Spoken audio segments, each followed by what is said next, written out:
My father had cirrhosis of the liver, Mm. and he had this gold necklace on. Never took it off. Like never took it off. And he told me, he said, if I ever take it off, I won't be back. My dad was in his final stages, and my mom took us to the hospital. And I'm looking at my dad, and I'm like 7 at the time, right? Or about to turn 8. So I'm looking at him like, wow, okay. And he's not responding, so he's just laying there. And then I look at his neck, and the chain is gone. Damn. That was the last time I cried for 30 years. Welcome to Vulnerability Muscle, the empowering podcast challenging norms and guiding you to find strength and power through vulnerability. I'm your host, Reggie D. Ford. In a world that often portrays vulnerability as a sign of weakness, I believe it is a source of tremendous strength and authenticity. Through insightful conversations and thought provoking interviews, Vulnerability Muscle aims to redefine vulnerability and help listeners develop a new perspective on their own lives. Each episode of Vulnerability Muscle delves into a variety of topics such as mental health, social issues, and mindset shifts. We explore the power of vulnerability in healing, building resilience, and promoting personal growth, as well as fostering meaningful connections. This podcast provides practical tools and strategies to navigate life's challenges, overcome adversity, and create more inclusive and just environments for all people. Trevor Jones, Village Culture. What's up, brother? How you doing? Man, I'm doing well, Reggie. It's a beautiful day in the neighborhood. Wednesday, halfway through the week. I get to Hump talk to day. you and chop it up, man. I'm good. How are you? I'm doing well. I'm doing well. It's been a busy day. I've gotten a lot done today in a productive way. I always kick off my Wednesdays with a therapy session, which is it can go one or two ways. It could be a day where I'm like energized and ready to go get it, or a day where I'm like, yeah, I'm gonna have to cancel the rest of this because your boy be in his feelings. But no, today was a good day. Like today, I unfortunately had a family member pass recently, Oh fairly wow, sorry young. to hear that. Thank you. Yeah, I appreciate that. She was, in her 40s. And just tragic, and to see my family and see her kids, her sons, have to lose their mom and grieve, and we all grieving that loss. It's tough. So we talked a lot about grief today in therapy, which yeah, was man, was good and healing for me. Yeah. that's tough. And it's and we'll talk about it more. I think one thing from our standpoint as men is something that we really need to focus on more. It's okay to grieve, right? Yeah. And for us, we keep that in and we hold it, and we don't want anyone to know we're hurt. But it's okay. It's okay to let go. So Yep. you being in this space, I think it's an amazing thing because you give that out. You let men know that they can be men and still be emotional. So Facts. yeah, that's Facts. that's a beautiful thing. Yeah, I appreciate that, man. That's it's okay to grieve, and it's important to grieve. You gotta let it out. So, yeah, I'm excited. But I like to start with a well, I'm just now doing this. I'm incorporating this, but starting with rapid response. We used to end it, but just a couple of quick things that come to mind. First thing, I'm gonna start off a little easy, then it's gonna get a little bit harder. Okay. Well, I got a question. Are you starting out with me? Am I the first person you do this with? Thanks a lot. Uh, Are you? you're the second. So, but I learned from the first one. So here we go. Oh man! All right, let's go. Let's All go. right, this is an easy one. What do you do? What is something you do when you're feeling stressed to relax? Go to the gym, work out. Okay, strength training, what cardio? What do you do? So, I started out strength training. It, Hmm. it was one thing that I was able to do consistently for a long time. So it became a habit. And once I started doing that, I realized the importance of the stress and the pressure that I get in and out by going to the gym. So whenever I'm stressed out, I go to the gym. But to your point, before I got hurt, I was doing pretty much strength on everything. So every time I Mm, went to the gym, I'm lifting heavy, trying to get my new records. But once I injured myself, I started to go towards high intensity reps. So it's okay. muscle and attention. So 12 to 15 reps. And by the time I leave, I feel a lot better. I got that Yeah. stress off. I'm getting a good sweat, and I'm ready to face the world again. Yes. Yes. Exercise is so good. So good for the body, for the mind, for it all. So, how'd you hurt yourself? This is not part of the rapid response. I ain't had that Oh prepared. man. So I just want to know. and as I get older, Reg, I'm a little bit older, but as I got older, I realized the importance of stretching, right? Playing sports, Mm, lifting for an extended amount of time, years on years on years, and never really doing the proper stretching, it caught up to me. yeah. So that said, I tore my rotator cuff. Actually, both of them are torn, but I Damn. had to get surgery on the right one. Dr. Elrod was like, "No, this is it. You have to do it right now." But now we're in conversations on when and if I'm gonna do the left. Um, but it hurts, man. Rotator cuff, it is a difficult it's a difficult thing to get through, man. It's pain. It's Yeah. nonstop pain because you don't Yeah. realize how much of your body is being used with your shoulders. Yeah. Yeah. Every time. Okay. Let's get back to it. Let me go. What uh what is a book or movie that everyone should read or watch? Man, that is a good question.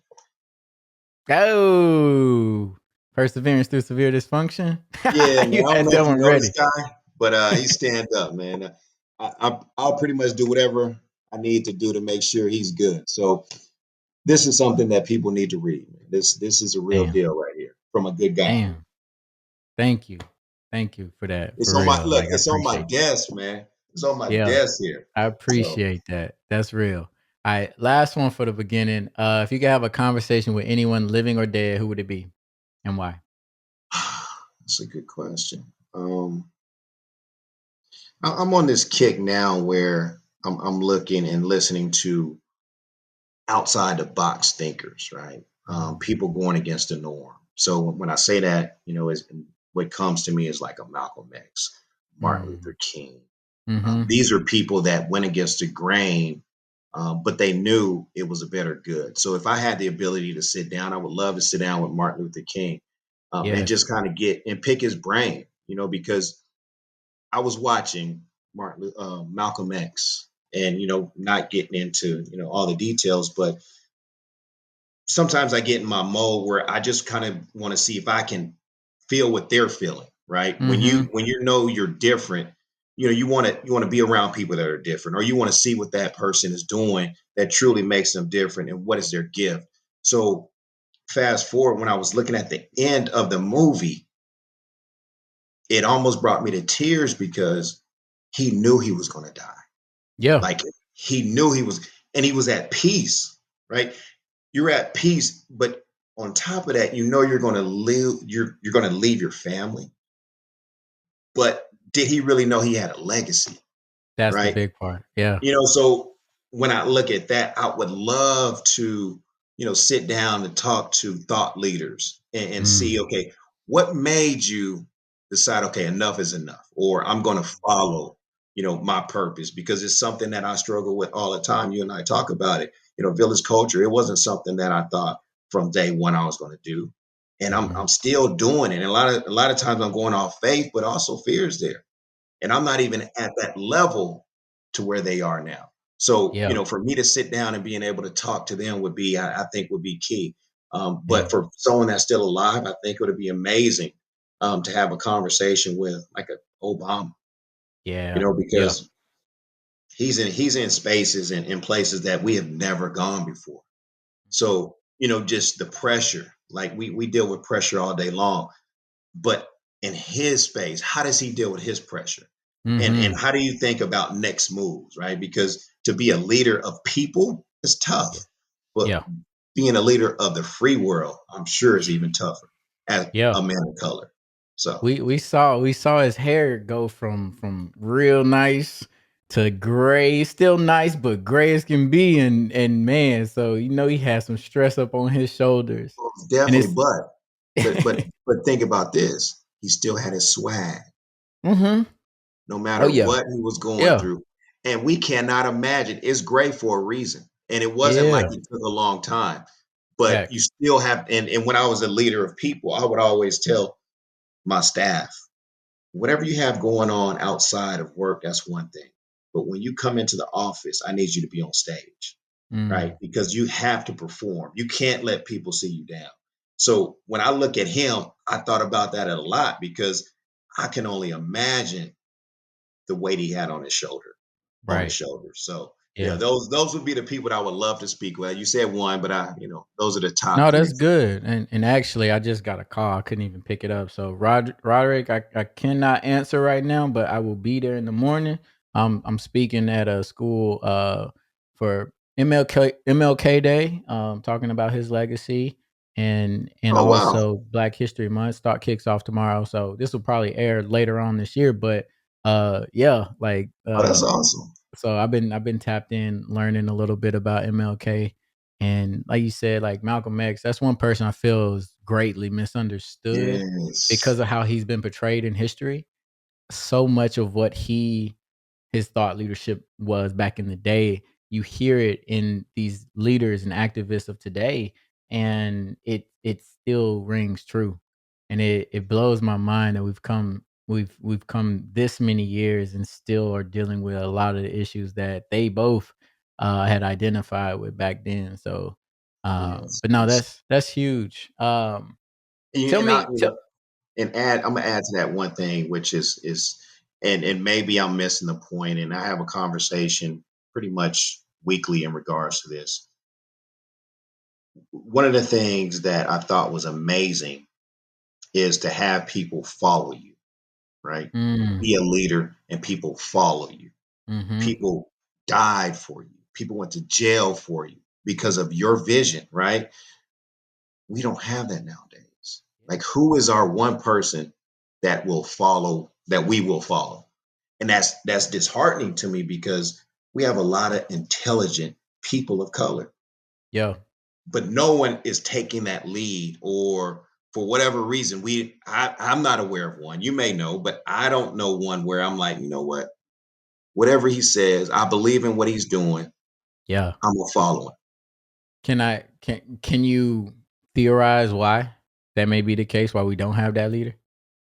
Man, I hear it all the time where we're not used to it. We weren't raised that way. We're learned to fight against each other. And I can't. I really can't because like when I did Village Culture, I thought about why me? Like why would God choose me to do Village Culture? I'm not the smartest, I'm not the best looking, but he decided I was the one to do it. I would think someone else would have that same vision, same purpose on them as well, right? But to answer your question, I don't know. I really don't know because there are a lot of smart people in this world, a lot Mhm. of intelligent people in this world, but no one's on the forefront of, okay, let me bring my people together. Yeah. You know what I think about? I think it is fear, and I Of think course. it's deeply ingrained fear from, the 2 people that we named were murdered, were executed, right? That's not by accident. It's no accident that Martin Luther King was killed, Malcolm X was killed. These very prominent leaders of black movements throughout, like, and you can keep on naming folks, right? Were killed for being those people that led and being those people who people would follow. Like they sparked change in the masses, and that is a threat. It's a threat to status quo. And I think the reason we don't see as many of those leaders today is because even if it's not a conscious fear, it's a subconscious belief that you get out there and you're gonna get killed, right? Yeah, it's When we true. saw Obama, when he first got elected, I was Yeah, that's holding my true. breath when he was going through his inauguration and thinking like, ooh. But luckily, he's still here with us. But I think that's why that's just my theory on it. Like the fear that has been instilled in those who would probably be a leader, or also just like the silencing or somewhat muting those people that do have that ability. It's So true. That's a good I think thought. about that a lot because I still I feel disheartened in a way too, the same way you do. Mm. Yeah. Well, maybe we can figure something out, man. I'm And promoting you. This is what I'm no, saying. Trevor, like, look, Trevor's not the guy, not the first Trevor. Maybe the second Trevor. Maybe my Hey, son can do TJ this. TJ will get it done. He may So get it done. Let's back it up a little bit. Tell the world who Trevor Jones is and who Village Culture is as an organization. Just give us a little background. That's one of the questions I get from so many different people. I get it in the corporate world, I get it in the gym, I get it in when I'm talking about village culture, and I can go a lot of different ways. But in a nutshell, born in Sacramento, California, at the age of 8, moved to Mobile after my Mm, father passed away. And Mobile was a place where I learned life is not fair, right? Like when I was in Sacramento, my best friend was white. My other best friend was Hispanic. My other best friend was black. I go to Mobile, first day in school. I didn't know the difference, right? But I'm looking around and I see the whites in one area. I see the blacks in one area. I'm in the mm, middle because I'm not, mm. I don't know I don't know what way to go, but the teacher directs me over to Wow. my people, right? My people of color, right? And it hurt, right? Because I didn't Mm, understand. I didn't understand that. But that's kind of another conversation. So I moved to, Mobile, and then at the age of 16, I moved back to Sacramento because it was more stuff. And Mobile's the deep south. A lot of different things I didn't like. And my mom, she let me move back and I lived with my aunt and uncle. And I learned another lesson, like, there's no love like mom's love. But my mom was a single mom. And when I moved in with my aunt and uncle, that's where I really learned structure. My aunt mm. was German. My uncle met her in Germany. She didn't speak any English. And when I moved in with her, she taught me we don't do excuses. Wow. She said, Trevor, when I came to the United States, I could not speak English. Your uncle was a drunk. Your family didn't like me. And all of that reversed. Family looks Mm, up to her. She was my financial person. She taught me how to wash and dry clothes. She taught me how to, at a different level, treat women. Um, so I learned two sides of that, right? Of single parent versus, dual parents in the home. So I lived there and I did 2 years of college in Sacramento. Then I transferred to Tennessee State. Went there. I have two brothers and one sister. At the time, both of my brothers were in Nashville, so they were pushing me to come back. So I finally yeah. decided to move to Nashville. And my sister lives in Mobile, and my mom at the time was in Nashville.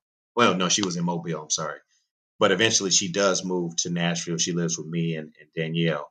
So I have a wife, Danielle, and I have a son, of course, Trevor, the little guy. Um, Yeah. and I'm in the corporate world, but we talked about mention village culture. That's a whole nother story. But I'll start with, for 30 years I would always ask God, why do you have me on this earth? And when COVID hit, like you said, what do I like to do for stress? It was working out and it was going to the gym. And when COVID hit, all of that stopped. Well, Yep. working out and getting haircuts, right? All of that stopped. And that's when I really had to sit down and listen in this office here. I would Yeah. sit here every day. I still had a job, thank God, but I had downtime. And during that time is when I really had to listen. And that's when God started talking to me and telling me, okay, this is your why. Your why is you're going to change the world one haircut at a time. And it was like, it was scary because at first I heard it, it came to me, but I'm like, all right, whatever. But it kept coming. And then it started getting deeper and my emotions started getting deeper and I started getting emotional. And I'm like, man, what is this? And it came to the point where, okay, I'm going to start paying for haircuts. I'm going to start paying for haircuts. I can, pay a couple of $100 a month and take care of a couple of kids. But it was around the same time I met with my mentor and I'm telling him how heavy it is on my heart. And, we always sit down. He was just like, and I say mentor, but I probably would go more towards big brother, Yeah. um, because he took a liking to me, didn't have to, but he saw something in me. It's And important to have those people in your it, life. it definitely is because without his conversation, Village Culture would have never happened. Mm. Um, because he understood just by the feelings that I had and the passion when I'm speaking to him, it was something different. Yep. And he told me if I was serious about doing it, he would help me And that was one week. The next week, I'm on the phone with his lawyer, which became my lawyer, and it got started. Village Culture was on his way, and we're here today. So, the brief story of me, a lot of Yeah. different Changing the deviations, and world one oh man, haircut at one a haircut, time. man, it's real, man. And That is everybody real. has that memory. Everybody has that haircut memory, and they may not know the Yeah. first haircut like I do, but for the most part, you can tell when someone has a haircut, a fresh haircut, they feel better. Yeah. But for me, as I got older, that's when I really started reflecting on how important it was to me. I was a shy guy. I didn't really talk a lot, but when I was in the barber shop, that's when I felt comfortable. Comfortable. And I didn't have Yeah. to talk. I'm just in the Right. shop listening. But Chilling. you met my barber. You met Lamont. I've known him since 97. All started out from the barber shop, The right? barbershop. I mean, the movie Barbershop, Ice Cube, I think it does such a good depiction of what goes down. Like you never know what the conversation is gonna be. You don't know what's gonna happen, but you're gonna leave with Something. laughs, gems, something. Like you're gonna leave with Something. something that you want to go talk to somebody else about. Like that's what's Something. up. Yeah. Man, you talked about a lot with like I just want to go back a little bit. One, transitioning from Sacramento to Mobile after your dad passed away. What do you remember much of your dad in your life? I do. I do. We can get deep now, a little bit deeper. So I was really close to my dad. Again, so I have two brothers, one sister. My oldest brother didn't get along with my father, and so I was 8. He was probably 11. My sister was 10, and then it was myself, and then my younger brother. So I was that one where I still had the strongest relationship with my father, Mm, right? My father, my son, my brother didn't care for him. My oldest brother, my sister, she's a girl, so she had to be around my mom a lot more. She didn't really just go over to my father's house. And my little brother, he was a baby, right? So I was at the age where I was able to, hang out with him a lot more. But one memory that stuck with me, which it took me a long time to get over, Reggie, was my father picked me up one time and he said, "Son, I love you. Son, I love you." So that's real. fast forward, my father passes away, right? And before he passes, let me backtrack a little bit. Um, my father had cirrhosis of the liver. Mm, And I knew he always had a bottle around him and all that, but he was, he wasn't poor or anything. He was okay, right, financially. And he had this gold necklace on, never took it off, like never took it off. And he told me, he said, "If I ever take it off, I won't be back." wow. Yeah, right. So I, my dad was in his final stages, and my mom took us to the hospital. And I didn't say a lot, like I didn't say a lot. So we all went in, and I'm looking at my dad, and he was like, so my dad is Creole, but he was like real yellow. And I'm like 7 at the time, right? Or about to turn 8. So I'm looking at him like, wow, okay. And he's not responding. So he's just laying there. And then I look at his neck and the chain is gone. Damn. That was the last time I cried for 30 years. Damn. You know what I mean? Still to Like, this day? I'll tell you when I cried. So, and people always like, dude, you're always smiling. You're always smiling. My smile was covering up The those pain. tears. You know what I mean? Yeah. Because no one, and I feel like no one understood my pain. When I Mm-hmm. have my father, the guy I look up to, look me Mm, in my eyes and tell me he loved me. My mm. thought was, okay, you love me so much, but you couldn't give up a bottle. It took me a long time to understand it's a disease, right? He Yeah. couldn't give it up. He needed to True. really get help. So, and to answer your question, I did not cry until my wife's father passed away.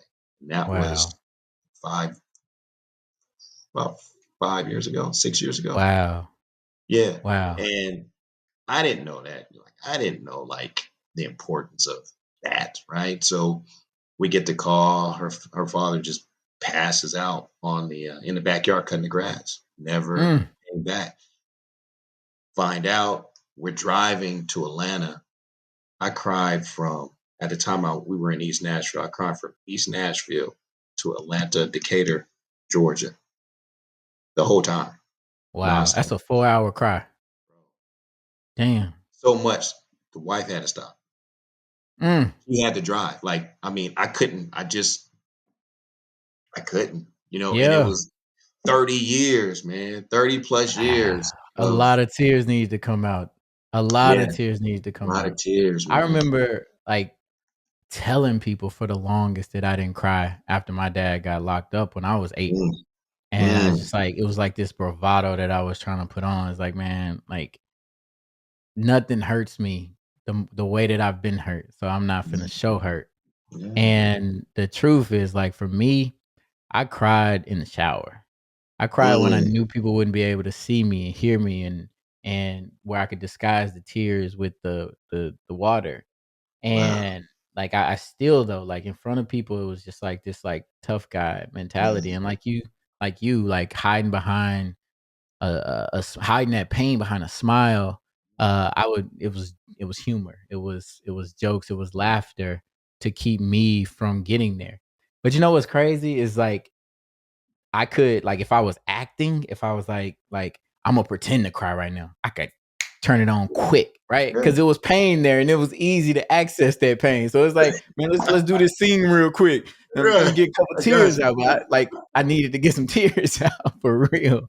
So, like, it's amazing how, like, I think part of it is conditioning around, young boys or men, like, you don't cry. You're supposed to be tough. Yeah, Like, be you tough. you now the dad of you the man of the house now, right? Yeah, And be so, tough. like, Yeah, what do you how you supposed to deal with those emotions? But I'm glad to hear you say that you cried throughout that. bro, Like, I got you. man. And this, let me tell you this real quick, and this hurt me to the core. Right? And people don't understand sometimes, and I know I didn't at the time understand the power of being a father, right? Mm. Being a daddy, being a present dad. My son, he was, only had one, so he's spoiled, of course. You met the little guy. So if he didn't get Love. his He's way, loved on. you know what I'm saying? Look, yeah, he's loved on. So if he didn't get his way, we would pout. He would show his emotions. And I would tell him, bro, quit crying, man. What are you crying for? Stop crying, right? So he's playing one day and he fell and hit his head like Mm. hard. Boom. And I run around the corner and I'm looking at him and he's holding his head. And he was like 2 at the time. He was holding his head and he was like, I'm not crying. I'm Mm. not, I'm a big boy. Reggie, Reggie. You lost it. I I already know, know. bro. I knew it hurt. I knew it hurt. I said, man, come here. Come here. I said, you can cry. Mm. It's Damn. okay. He Yeah. let it out. I bet he did. Oh, he let it out. But Reggie, I felt so bad because, Yeah. you know what I mean? He The thing, listened to, like, that's a part of the human experience, tears, yeah, emotions, all of that. And to say, "Don't show this emotion," to expect a person not to show that emotion is stripping that person of their humanity. yes. Like, and you gave him back that humanity, Oh, luckily man. at an early age. So that Man. didn't develop into internalized, "I'm not whatever I'm supposed to be because I have these feelings." Yeah. And, one thing I also learned from that was it was important for me to sit him down once we both got it together and just talk to him about it. He was 2, but he was mature enough to understand, right? And Mhm. we talked about the difference of, cries, right? It's okay to Mhm. cry. If you hurt, I want you to cry. It's okay to do that. Um, so now we have that understanding. But I mean, for really, it hurt me to the core because my job as a man is to protect my son. And my son tried to put up a shield for his daddy. Yeah. You know what I mean? Man, he was It made protecting me, you. yeah, but yeah, I learned from that one. Dang. Yeah, that No, was, that's huge, that's huge. When you mentioned your uncle, is that your dad's brother?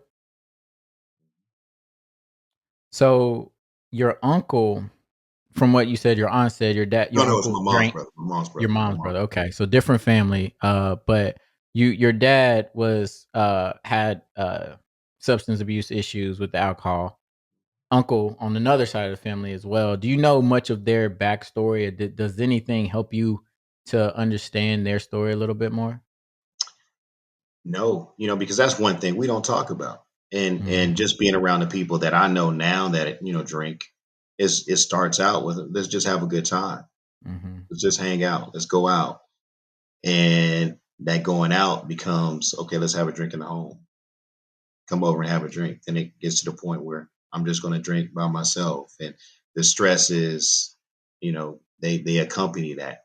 But one thing I can add to that is so my oldest brother, he was an alcoholic as well, right? So it trickled down from my father to my oldest brother, and I would get he was like he and I are really close. It's like my best friend. I looked up to him. He's a superstar in sports, and he he was an alcoholic, and I would always tell him like, man, listen, you already know what the end game is with your dad. You Yeah, know, you like what's saw going to that. happen. Yeah, Mhm. firsthand. He's uh he's been sober for 2 years now. Nice, nice. Oh, that's beautiful. And and it's somebody that I look up to, and I told him like, man, I will never judge you. Whatever Mhm. I can do to help you, I got you, man. If I need to go to AA with you, I got you.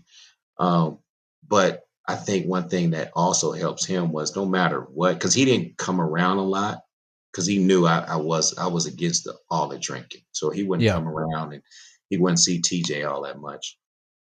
But now that he stopped drinking, man, Reg, he's there all the time, and my Let's go. son loves him. Let's It's go. the best. Like he takes him to basketball practice. He'll take him to the basketball game. But my brother, he loves that side of it, right? Kids Yeah. are so pure; they're real, Yes, and that they are. love, like when he sees Uncle Brandon, it is it's and it makes him feel good, no matter what is going on. So, just seeing both sides of that. And I still pray for my brother, and hopefully never gets to the point where he relapses or whatever. But, what he's been through, and now he's working on his PhD. And I'm just like, man, like I look up to you. You're the Kudos. smartest dude, honestly. And I'm not just saying it because you're my brother, but the way you think, the way you forward think is amazing to me. I met a lot of different people, but you're one of the few people that I can really admire in so many different aspects of life. So that's my story. Just looking at both sides of it, because I have a lot of other uncles that drink, and I don't. It to me, alcoholism seems like it's a problem most people can't stop. Mm. I've known people that did cocaine and crack. And, Mhm. being in California, you see it. They quit. Mm. I've seen very few people that stop drinking. Yeah, it's hard. It's hard, Man, and I'm glad you pointed it out earlier. It's a disease. It's truly a disease of the mind that then controls the body. Like you literally like can't stop if you have been an alcoholic for so long, or you die like from the withdrawal. And so you have to be very strategic around that. And in that, it's very difficult. It's super difficult. So I I tell my you brother know that. yeah, like, trying to quit cold turkey is like it's Yeah. man, it can kill you, and so Yeah. I, like, when you said cirrhosis of the liver, it just brought me back to my family because my, my dad's father, like, his biological father, who I met maybe once, twice, I don't know, but, I didn't really know him that well, but he died of cirrhosis of the liver at 44 years old. And that Mm. was like I heard that was in the back of my mind, and just kind of like left it there. And I think like just as me and my dad grew and build a relationship in my adult years, I would see like you know abuse like substances that he would use, and I'm just like, okay, alcohol is part of it. There are other drugs a part of it and things like that. And in my mind, I'm extremely cautious and cognizant of all of the ways that I consume things because I know this can be hereditary. It can be passed down through generations. And one of the things I always saw my dad, like he would substitute, right? So it was like, I ain't doing Mhm. weed right now. but you pick up a cigarette. I ain't doing Yeah, cigarettes right now, but it's this and it's that, and it's just searching for numbness, really, right? It's mhm, searching for numbness, and that's why, when you talked about allowing TJ to cry, like you gave him that power back. The the numbness is like not feeling, but we need to feel in order to heal. Like that's how we heal, and not have to depend on those coping mechanisms that aren't healthy for us. yeah. So like kudos, keep it up for But you, for your brother, for most your definitely. son, But for everybody. think Yeah. about it, Reg. How many people outside of your mom or a female told you they loved you? Right? Like I have 7 uncles on my mom's side. Not one of them. And I'm not saying Mm, they didn't love me. right. They verbally never said it, not one Mm, time. damn. So how do we cope? Right? How do Yeah. you cope? We at a young age we are taught not to cope. Deal Yeah. with it. Deal with it. And to your point, your father, he's finding that out to Mm-hmm. get out of that situation. And what is it? Mm-hmm. Okay, weed or whatever he's doing. I want my son and I want my nieces and nephews to know they can cope. They can deal with problems by That's talking good. it out That's huge. versus keeping it too Yeah. close to the vest because That's it's not a win good. there. Yeah. When you think about that, like when you think about your first barber experience or being in the barber shop, like did you have some moments like that where you were getting things off of your chest, or where you saw people talking with in ways they probably wouldn't have otherwise? Oh man, it happens all the time. Now with my first haircut, no, because I was like 2, but I was just nervous and I just wanted to look fresh, you know. So no, when I was 2, no. But when I got older, all day long. I mean, Yeah. you hearing truth, you're hearing lies, you're hearing all the above. I mean, you have superstars that played all-star basketball that really didn't. Guys that said they had all the women really didn't. Really Um, didn't. but then you had real people that ran stuff. I knew, some big time drug dealers. I knew people that were corporate guys. I knew people that I was in a place where I met a guy in the barbershop that gave me an opportunity to kind of change my life, right? Wow. Just from him being around me, seeing how I moved when I came in there, right? It made him want to, okay, let me talk to this guy. Let me see what he's about. That would have never happened if I wasn't in the I barbershop. think that's a tremendous lesson for people. I was gonna say young people, but people in general. It's like he saw the way you move, the way you carried yourself, the way you presented, and presented an opportunity to you for that. What Yes. was the opportunity? Oh man. A job. A Yeah. job. So he was he was a well, it was a couple of different things. So fraternity was one, knowing people, crossing people in the barbershop. Um, they were able to, kind of vouch for me. But also work, just knowing, okay, finding out I'm in healthcare, him knowing that put me in the right place to get me to the hiring manager, the one that Mhm. made the final call to get me in that particular role, right? So it was amazing to because I'm like, man, I didn't think that, right? I didn't just talk. You never know who you're going to meet in the barbershop, right? Never. You never And know. that's one thing I think is so big with village culture. I want them in that lane, right? Mhm. So what we do, we sponsor the haircut twice a month until they graduate high school. So you have every other week that time in the barbershop to meet people, to listen. Um, because that was me. That's how I moved. That's how I got the job. That's how I got in the fraternity. Like all of that. And on top of that, when I was working in the hospital, I was so stressed out, Reg. I would go to the barbershop twice a week. Right. I Mm. didn't, I don't have a chair, but it was a place where I could find myself. Right. Mm. I would just sit there. And Mm. kids, man, they're different, man. Like the, Yeah. the stuff they think of and the way they dress, it was therapy for me at the time. That's Like I what it would sounds walk like. in with my tie and nice car, nice shoes. They're looking at me like, who is this guy? Right? Like, okay, he's fresh. But little do they know, I'm learning from them. Yes. Like I'm Yes. learning from these guys, man. Mhm. So that's why like it's so close to me. Village culture is never going to go away because at the end of the day, it's my heart, it's my Mhm. purpose, and it's not easy. It's not easy running Village Culture. I mean, Yeah. if I said it was, I'll be lying. But at the end of the day, I know this is why I'm planted here. Yeah. And another thing I learned is if I'm only able to inflict change in my son's life, I failed because I have the ability Mm. to inflict change in a lot of lives. I Mm. know that, and I'm gonna stick to that. That's So, the village piece.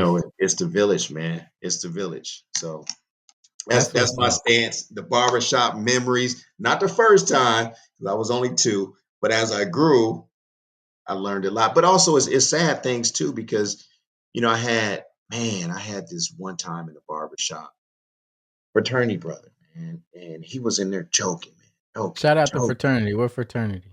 Kappa Alpha Psi. Kappa Alpha Okay. Psi to the day I die. Um, he was joking, man, and you think great spirit, right? Great spirit. He's in a great mood. Things are going great. Find out like a week later he killed himself. You know what I mean? Like gone, gone. Mm. Self-inflicted, just so it's also important to listen in the barbershop. Mhm. Pay attention, man, because some people are hurt, man. Like, A that's why lot I of people. commend you so much. I'm gonna give you your flowers, man. Like, I met you, man. Your energy, the way you think is amazing, man. And like I said, I'm always gonna rock with you because at the end of the day, what you're doing now, most men cannot do. Mm. Most men can't be vulnerable. You're a man's man, but at the end of the day, you're well-rounded man. Mm. Thank you. I can get on the court like you were playing that what was that game? Oh, yeah, Ping I was pong. about to bust some people up. What's up? Yeah, you can do that. But you get in the corporate world, but you can also get to the hood. Like and talk. You talk. You don't have to be fake. How many people Yeah. you know that are real like that? So Yeah. keep doing your thing, man. Like I said, man, you're gonna be international, man. Just keep Thank you. keep pushing, bro. Thank But you. that's I enough. All right, appreciate keep that. going. I appreciate that. You got me over here. I'm about to start crying a little bit, man, for real.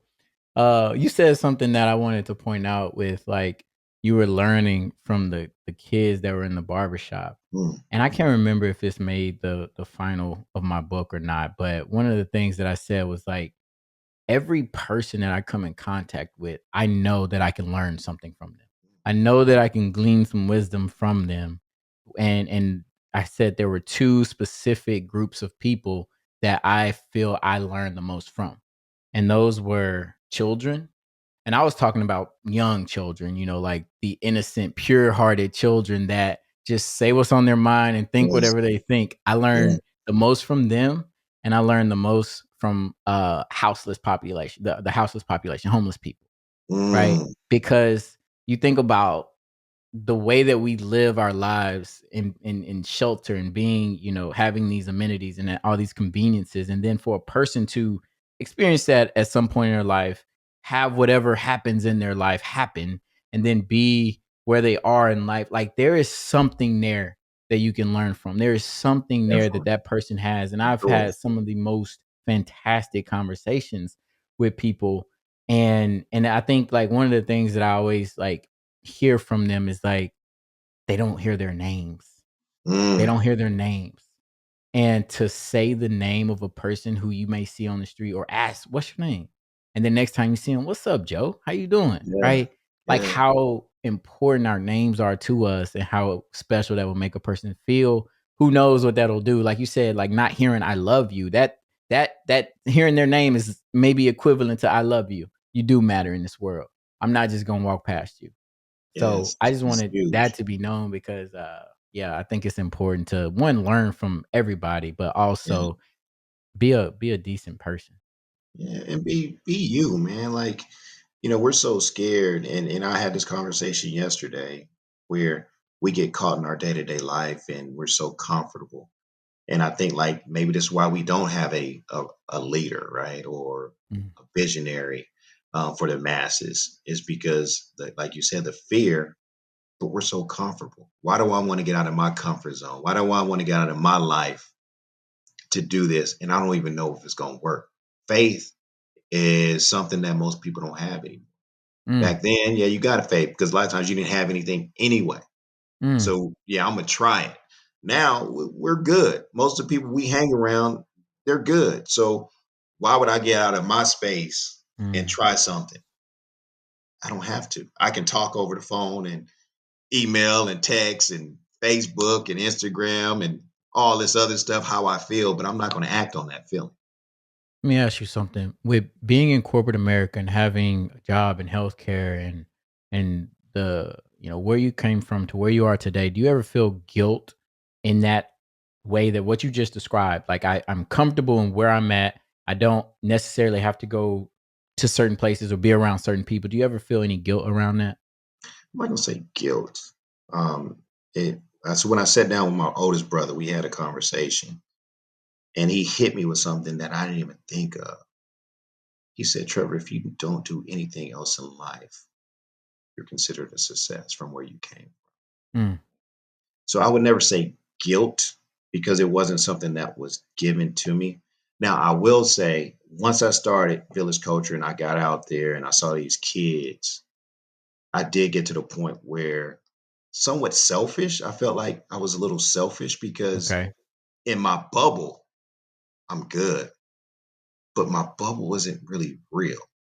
Mm, Right? Getting out, seeing these kids that don't have a meal, don't have shoes, don't have a smile, mm, can't look you in the eyes, no firm mhm, handshake. I see it all the time. And my thing is, they didn't ask to be here. Like a lot of mhm. people gave up on these kids. Like, and these kids are not even, some of them not even high school. Yeah, And you don't have anybody that loves you. yeah. Um, that's where I get to the point where, man, how can I? And that's when I really start thinking about if I only inflict change in my son's life, I fail Mm, because I can make that difference in some of these kids' lives. So not so much guilt or I mean not so much I'm, I wouldn't say guilt, because I'm still here. I can yeah, change it, yeah, right? I can yeah, make an impact. But I will say I learned from it. I yeah. learned from because I was in the corporate world because somebody believed in me, right? Somebody took that chance. So when I look at village culture, I'm gonna give a kid a chance and I'm gonna put them in places that I can put them in. But I also wasn't happy. Mm, I was just going through the motions. Now, from that standpoint, yeah, I'm cheating myself. I feel guilty that way because I knew I was good at my job, but I knew that wasn't my end game. I know that's not my end game. I'm still in the corporate world, but I know that's not going to be my end game because that's not my purpose. It helps me get to the end, right? Um, so from that standpoint, I understand it, but life is lessons. Life is a story, like you said. People want to have their name. People had a story before they got to where they were. What is life without a story? mm. What is your purpose if you don't have a story behind it? Yeah, Make it colorful because that's what people want yes. to hear. Nobody Yeah. wants to see the black and white. Right, No, make it right, and I colorful. think it's even Put more it in a important book. that it's real.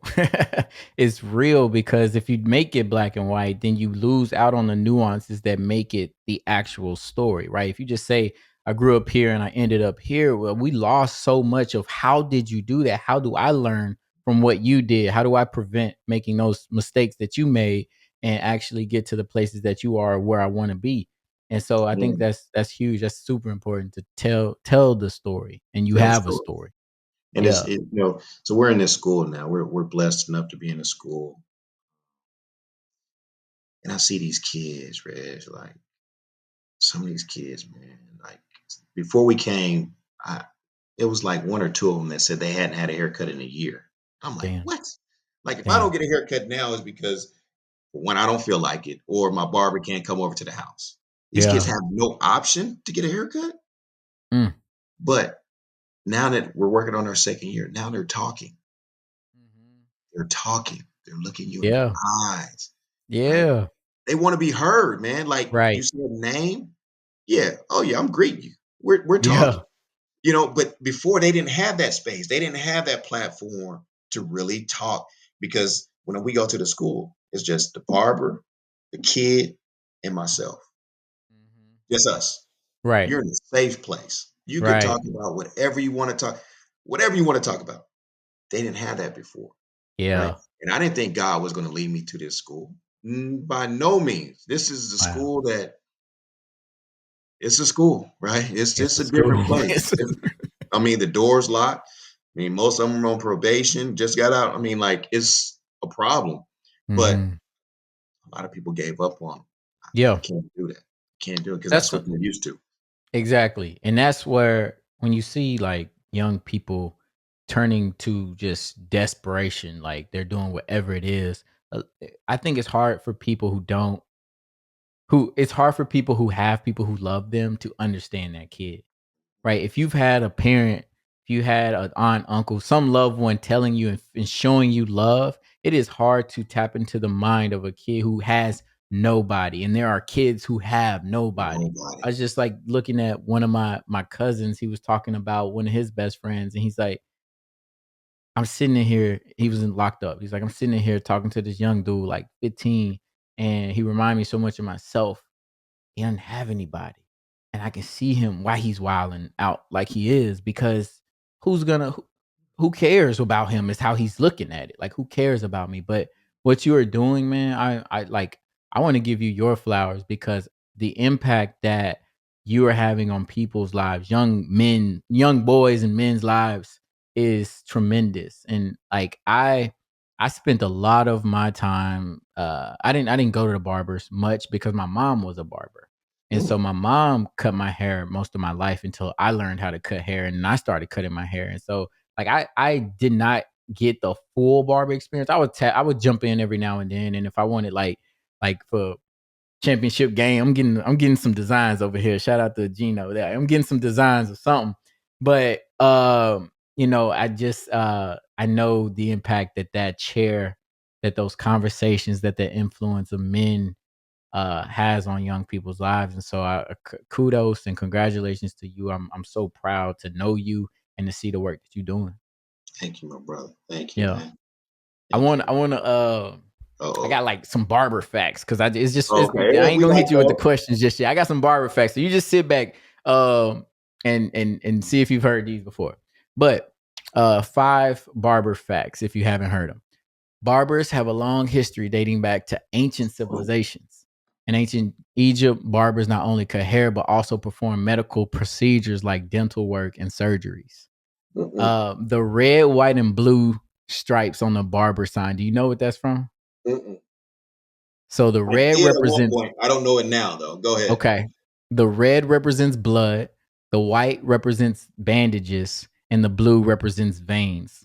So it's a symbolism of when you back in the days when they were cutting, you wiping the blood on the towel and all of that. And so that's kind of what that represents. And I think I heard once that they used to set the like bloody towel outside of the barber so that like you knew that's where the barbershop was. And that's why we have that little spinny red and white Oh, thing now. wow. Yeah. Okay. That's a um interesting fact. yeah, number 3. The first barber school in the United States, the A.B. Moeller Barber College, was established in Chicago in 1893. Wow.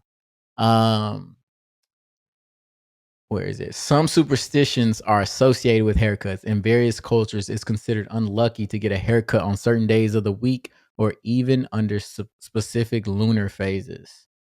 That's cool. And then last one, um, which one? The Movember Foundation, known for promoting awareness around men's health issues, originated from a conversation in an Australian bar in 2003. The idea was to grow mustaches during November to raise awareness around men's health, particularly prostate cancer and mental health. So, not getting a haircut is part of Yeah, it as I well. love that. So, Great yeah, facts, man. I know I I just learned some learned stuff. something, man. Appreciate that. Hey. All right, I'm gonna I'm a hit you again student. though, because you was waiting on it. I'm gonna hit you again with this rapid response. Oh, here we go. Here we go. All right, this one's easy. What comes to mind? Maybe it's easy. What comes to mind when you hear the word vulnerability? Truth. Truth. I love that. Damn. Um, what is your biggest fear? Failure. Failure. Not fulfilling village culture. Like, and I don't say that lightly, man. Like I told you at one point, you and I talked quite a bit, and I had to get like a spiritual advisor once I started village culture, man, because I had so many things coming at me and so much pressure. and the why was behind it on pretty much everything. I'm like, why me? Like on it, and I still sometimes think about that. Like when I'm trying to get money and all this, I'm like, man, why? Like, why do I have to do this? Right? Why did God choose me? But fear, right? And the fear of not knowing my next move. Mm, But he instilled in me his faith, mhm, right? If you speak your truth and have faith, everything is going to work out, right? mm, So those questions, it led into what you just asked me. It led into part of my conversation with the spiritual advisor because I had so many doubts, and he hit me with this: over 400 years, no one has ever done anything like this for us. mm. I don't know why he said that because that was more questions. I'm like, really? Like for real? Like you gonna tell me this, man? Like for real? Then I'm like, why me? He was like, because God felt like no one else can do it. Like I'm Mm. thinking like all of this stuff, Red. And I grew up in the church, man. I grew up in the church, and I mean, I went away from your question, man, but you got me started. No, So I love it. Keep I'm gonna keep. going. I grew up in the church, right? Pentecostal holiness. And my mom, I was a skirt tail baby, so I would follow my mom every time she went to church. But it concerned me. Like her church concerned me. The churches concerned me because I didn't see any prosperity in church. I didn't know what prosperity was Mm. as a kid, but I didn't see any prosperity. I didn't see any happiness. No one had anything. I'm going to church. No one had any money. Some of them, I mean, they're on food stamps and no nice clothes. The only person that looked nice was a pastor and his wife. Yep. What? How does Yep. that make sense? You're God fearing people. And I'm not saying it's all about money, right? But you have to have money to pay bills. Like, come on. And if you're a pastor, give money to people if it's going to help them, right? So I Mhm. was prophesied that I would be a minister and a pastor. And when I had just moved to Mobile, I was 8. I didn't like it. I really didn't because I'm a thinker and I'm like, man, hold on. Why would I want to do this? And nobody in this church, if I had a church, no one had anything. I won't have a church. If I have a church, Damn. everybody's going to have something. So I ran from the church for years and years and years and years and years. I would go in there every so often, but every time I went, it was so heavy on me because I knew I had to do something, right? I'm like, "Ah, I got to do something." So I just didn't go. But when I started Village Culture, right, and I started getting into, just really cementing that foundation, I'm talking to a lady and she said, "Man, you're doing amazing things." She's like, "This is your ministry." Back Yeah. to now, I'm emotional now, Reg. Like I'm Yeah. emotional. Tears came out, man, because things happen when God wants them to happen. So when I ran for 30 plus years, it was just a jog because it wasn't the finish line. God didn't put me in that place until he knew I was ready. And I try not to question anymore because I know it's because of him I'm doing this. But when I look at it, I am doing a ministry. I'm not in the pulpit, but I'm in a ministry changing lives. And when I tell you one haircut at a time, it's going to happen. I'm not saying I'm going to change all the kids' lives. I mean, that's not possible. Maybe if God wants that to happen, but I can guarantee I'm going to change one. Mm. Change one. Yeah. If I can change one, man, watch Yeah. out. Yes. That's huge. Wow. That's huge. Okay. With that being your biggest fear, what is Trevor Jones's superpower? Man, I don't even know if I don't even know if I have one, but um, relatability. I think in layman's terms, is what's your it? And I never thought my it would be people. Sometimes I don't even think I like people, I feel that. but I know I'm pure. I'm sincere, and I feel like if someone is in front of me, if I'm in front of someone, I can honestly make them feel comfort, right? And for whatever reason, I don't know why, but I'm learning that as I get older, I have the ability to ease that. When you said children, man, like children and dogs, right? And animals, they're Mm. real, bro. Mm. Like they know if you're wrong. Like they know if you're not a Mhm. good person. They Yep. know if you're like all of this stuff, man. Like instinct. Like you don't even have to talk. A baby, if he's not rocking with you, he's gonna cry when you try to pick him Oh, up. yeah.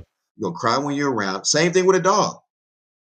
So sometimes I know that's why, like, I have a different perspective on life. I know this is why I'm here. I know what my it is, but also the relatability.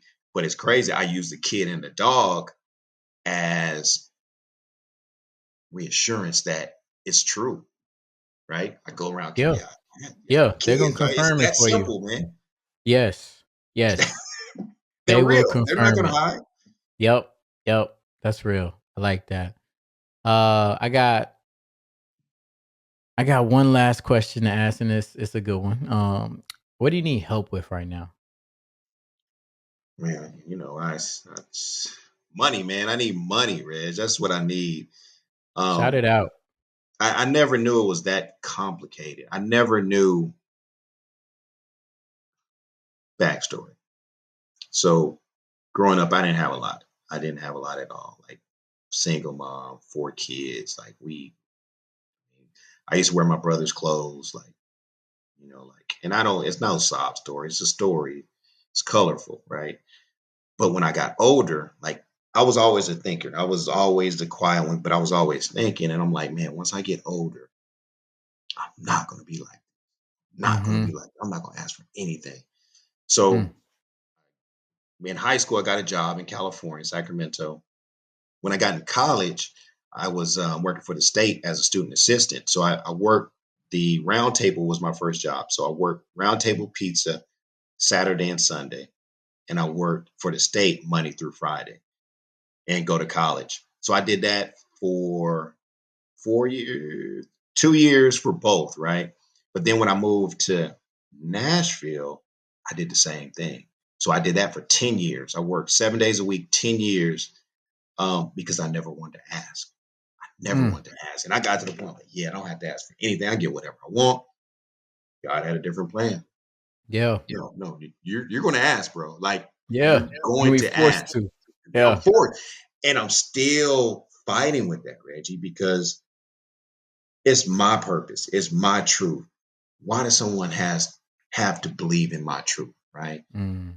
But it's not about me. It's about these kids and me Yeah. not asking and me not. And it's not even saying you have to be comfortable with asking. Some people are comfortable with asking. I'm not, but it's important that I ask. Mhm. So to your question, we need help with that. Like, we need help with funding. We need help with the word of mouth, man. We need people to hear about it. If you know some kids that need help, or if you know a space where we can come in, a school we can come in, let us know, man, because at the end of the day, this is how we move the needle. Mhm. And please believe me. Please believe me, Reg. We are changing the world. Like it's Nashville now. It's going to be in 50 states. It's bound to happen. It's already written. It's just me getting to the point where I'm able to ask that to move the needle even more, right? Mhm. Um, so that's probably my biggest challenge. Um, Even though it's selfish and I need to really just get out of my feelings when it comes to that. But by doing that, and I think it's also fear, man, because I know For sure. once I open 100%, 110%, it's it's a game changer, man. It's a Yes. game because I see it now at a small scale. Like I see it, Mhm. and I move. I'm not moving fast with it, and that's what my mentor told me. Like, take your time. Don't rush this. Do Yeah. it the right way. Yeah. Fast things don't last. They don't last. And as I slowly grow, I see the connect, man, on the impact these kids are having, man. To see a smile, bro, like to see a Yeah. smile on these kids, and it's hard to explain, because again, we're in our bubble. But see these kids smile, man. It lets me know I will never. I would never stop, bro. If I got to borrow money from the bank, man, if I got to, I'm a 501c3, man. But if I got to, whatever I have to do, man, if I got to sell my punching bag, if I got whatever, man, it's going to work, man. It has to work. It has to work. Are you auctioning off your punching bag right now? If I have How to, much the punching bag going for? man, I paid a few dollars for it, but hey, we can Okay. start at 250. We can start at 250. All 250, right, highest whatever. bidder. Come on. Let's go. We'll make it happen, man. And then it go all How to the many kids. Yeah, that's what I was gonna say. How many haircuts would that 250 give us?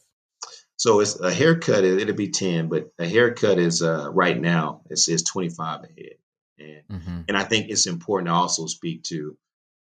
I don't want any of our kids to go to the barber school. Because, barber schools are great. I went when I was growing up because I didn't have the money. I don't want them. I want them to You're be saying to get their haircut, not to to become get yeah to barbers. get their haircut. Yeah, to get their haircut.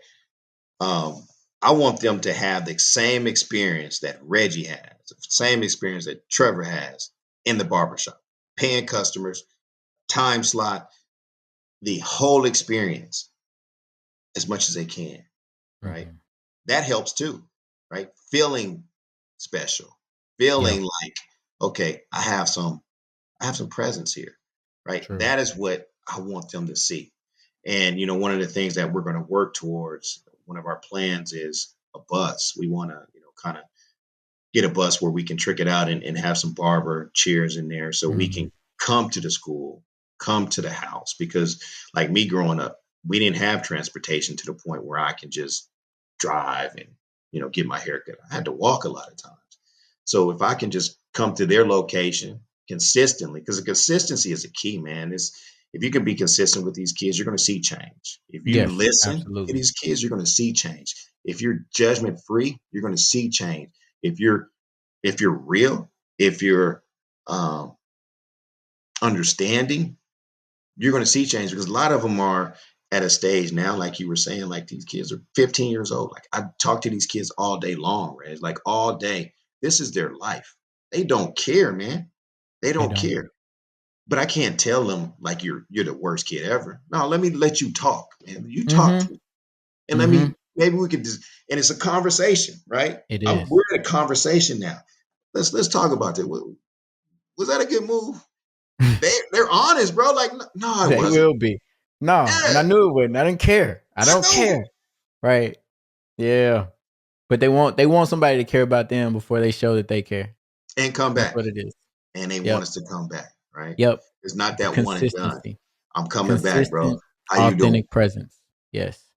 Yes. Yes. And I tell people like I've spoken to a group of mentors, schools and things and I think big brothers, big sisters, and I told them like it's almost more harmful to engage and then leave cold turkey or leave without any good communication than it would be otherwise. And so having that consistency or at least having the good communication to where they can start to build around, okay, it's going to be a 6-month thing and then it falls off or a 3-week thing and then it falls off. So now I can start to build that in my mind that it's not going to be a terrible ripping away of a relationship that I thought was going to be there because that's probably what they've been shown their entire life. Yep. And they're gonna shell up, right? Yep. And when we talk to them, it's okay. From this moment on, we're gonna take care of your haircut if you Facts. want us to, Yeah, right? that's I'm real. not That's forcing real. you, and if you move, that happens. But if you want us to, ninth grade, 10th grade, eighth grade, we're gonna keep you until graduation day. Man, yeah, that's what's up. That's what's up right there. And I'm putting it out there. You're gonna get the funding that you need to take care of that entire school plus more. You're gonna get corporate sponsors. So I'm seeing Andy's, I'm seeing Walls, I'm seeing booking apps all from a corporate perspective pouring into Village Culture. And also barbers locally and all over the country and all over the world eventually tapping in to provide these services for you all. So Appreciate that, thank man. you, thank you for everything that you do, and thank you for being a big bro to me. Uh, Always, man. like I love sitting down with you and gleaning the wisdom that you have. It's like it's literally like a big brother that I never had. So I really truly appreciate you. Always family, man. But Oh hey, you yeah. got to tell your audience, man, and they already know. You put me on the spot several times, and how about I put you on the spot? Come on, Go man. Like, ahead. Go ahead. I love it. all right, so this guy is like the jack of all trades, man. You do some major things, and I am so impressed. I'm still impressed to this day on our conversation. I don't know if it was actually it was our first conversation. I'm like, dude, you work out all the time, don't you? And you tell me, nah, man, I do yoga. I'm like, get out of here, bro. Like, no, you don't understand how that stuck with me, Mm, right? For one, I tried yoga and I'm like, this is the worst thing I'm gonna ever in put that life. clip in here.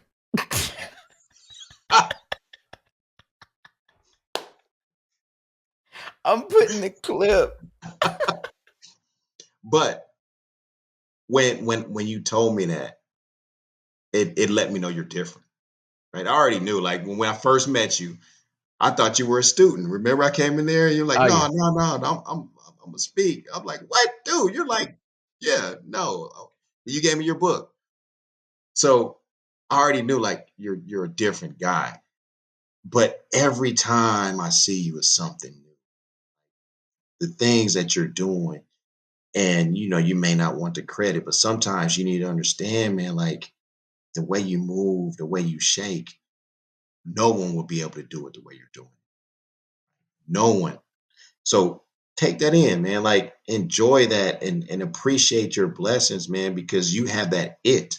You have the it, man. You're relatable. I was in I'm in places now where there's not a lot of diversity. And I always commend people that can work a room, right? And when I think like, man, Reggie could work this room, and I found like when I talk about village culture, and I'm gonna say this real quick and about my people. When I started village culture, I kind of sidebar a little bit, but since we're talking about needs, right? Heart, like being in situations where a lot of us did not have growing up, we still deal with that to this day, even though we do have. Mm-hmm. When I Yes. when I started Village Culture, I know a lot of people, man. Rich. I know people that are good on this earth, man. And it hurt, man. It hurt me when I didn't get that full support. And it's not that they didn't trust me. They know I'm not stealing any money. But it hurt when I didn't get that same love, right? When I would do that for them. So I had to ask my PR lady, I'm like, man, what's up with this? Like, what is going on? She was like, we're not, for one, only thing we were really familiar about was tithes, paying tithes in church. But outside of that, we were never really taught to give. But then she said, you have the other races, they get it. They get Mm, it. Some of them may really feel bad of, what the things that you're doing and the change that you're making. They want to have something to do with that, right? But also some of them know the tax bracket. They know like the benefit of giving back. And I'm like, man, why don't we understand this, man? Like, how hard is it to understand? It's not even for me, but you're planting a seed. You're planting a seed in these kids' lives. You give something, they will never, ever forget the experience, right? But that's just my sidebar on that. But for you, I commend you. I really appreciate you, doing the yoga for me. And that was the toughest thing I've ever done. And I didn't even do it the whole time so Reggie was grateful enough to sponsor a yoga event for mainly men. Great success. We're talking about it again. I have friends that last week, they're like, man, when are we going to do this event again? And I think yeah. we need to kind of get together and make that happen. It was Definitely. probably one of the most rewarding things I have done in a long time, because the turnout was great. Everybody had a good time, and they felt better. Right? Yes. They felt better, and they want to do it again. So Yes. definitely commend you for that. I'm a little sore. My son loved it. He was the only Oh kid my that attended God. it, but That man, yes. I got some he pictures loved it, of man. He still him. talks about it. So That's amazing. We're gonna run it back. I'm glad you said that because I definitely want to run that back. We're gonna run it back and get that room even more packed. We're gonna have to get out into a big ass park in the middle of the city or let's something do and it. really turn it up. Let's do it. So that's real. And like you said, like yoga, it comes with this kind of this stereotype and things like that. But like it's some of the hardest stuff you'll do, especially like physically one thing, but then when you really start to tap into the emotional and the spiritual side of it all, like you're gonna really start to discover who you are. And I think Man. that's the biggest part for me, what I've gotten from it. So I'm glad you liked it. And Oh man. yeah, it's dope. I'm definitely a fan, man. Look, Yeah. whenever you do them again, I'm there. I might be in the back corner by the door, but it was awesome, man. It was Bet. definitely awesome. Bet Going that. out my comfort zone. It was a Yes, beautiful. yes. Trevor, how can people reach Village Culture, reach you? How can they donate? Where can they go?